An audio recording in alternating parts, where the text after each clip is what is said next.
Oh, that's my end piece, so I'm gonna do that. Yeah, pop that off and just let it hang there.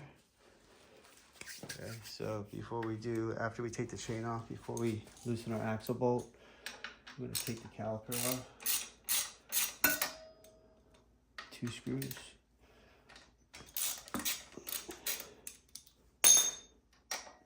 Get loosened.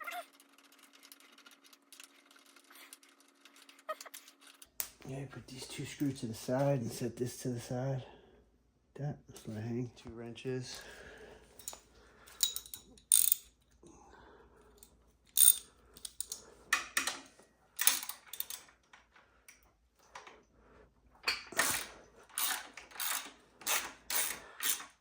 Especially on this side, it'd be better to have a little bit longer version.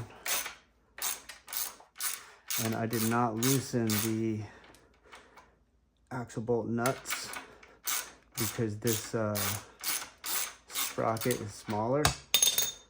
So we're gonna end up having to go farther this way. All right, then you got this, this long L piece goes that way.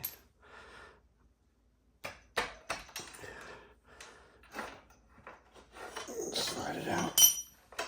Slide that off of there. There's a little nub that you gotta slide it off of. Let's pull this out. And we're gonna take this off real quick so it doesn't fall into the ground. And that acts as a spacer also. It was sent to me, it's a 39 tooth. It is awesome. Awesome. So we'll go ahead and put it on there real quick. All right, I'm gonna put 13 millimeter on here. Might be better off going like this actually. Definitely probably better off like this. Get them started. There we go. And go over here.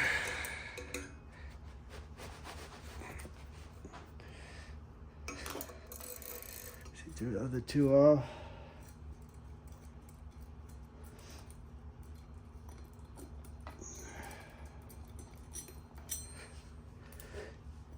Oh man, that is heavy too, boy. The difference in weight, I'm gonna have to weigh them. I'm gonna have to weigh the difference real quick. All right, so let's just do a quick weight difference with this baby scale. And this is the 44.2 stock, 1.9. And this is the 39 tooth from Warp9, 0.4. And a 1.5 pound difference. That's crazy. All right, so we're getting rid of this. 1.9 pounds, almost 2 pounds, and 0.4. That's what we're getting. No way, look at that, perfect fit. Ooh, that's beautiful. That is beautiful.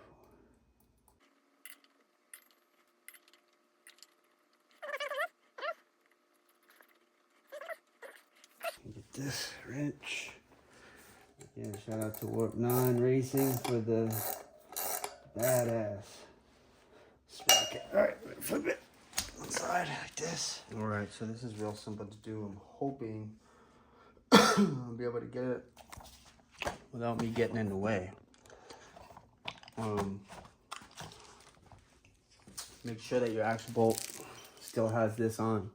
Otherwise, you'll be taking everything apart just to get it back on. Okay?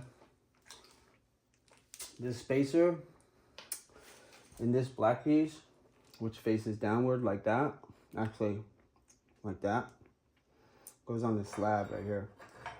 So when you do your chain tighten or loosen, you slide like that just by loosening your axle bolt and these. But in order for it to go on with the tightness, you gotta have your, hopefully you can see it, you gotta have your spacer inside of here, okay? And you gotta have that black piece I just showed you.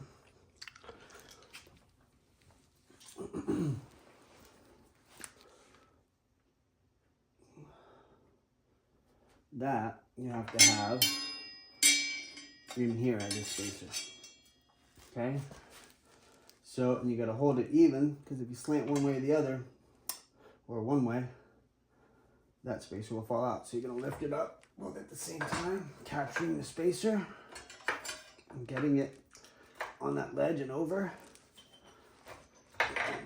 Getting it through there. And then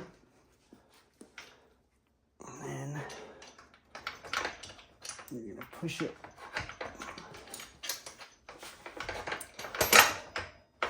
all the way through to the other side. These face that way. That other link right there. Come through the other side. Boom. Get this piece back on there. Boom. And the open goes that way. Close goes the way the motor. Spin it slightly. There you go. All right, we got the chain on. What we're gonna have to do is loosen this one, and then we're gonna have to tighten. We're gonna have to loosen this one to tighten the chain. I'll be right back. I'm gonna order a shorter chain because I don't know if this screw is gonna be long enough to push this all the way out. Nor do I want to put the screw all the way out. So,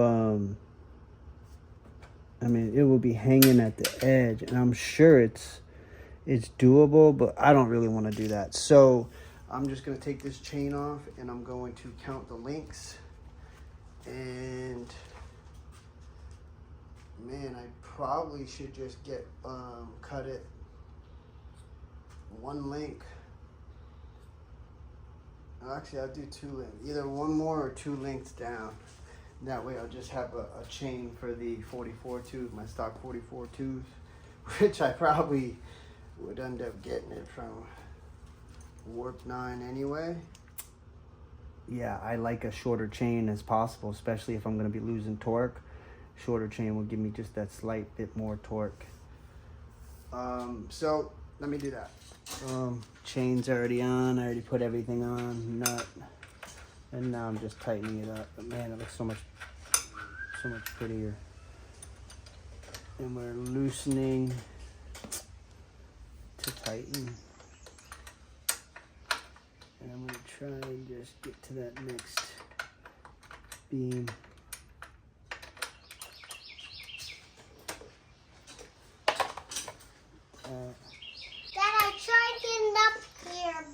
All right, real quick. So I got the new chain on. The stock chain was, if you're only counting one side, is 57 links, 428 chain. I used for my Titan, it was about 5. They got these dashes here. Get it a little zoomed in there. You get these dashes, 1, 2, 3, 4. It was about 5.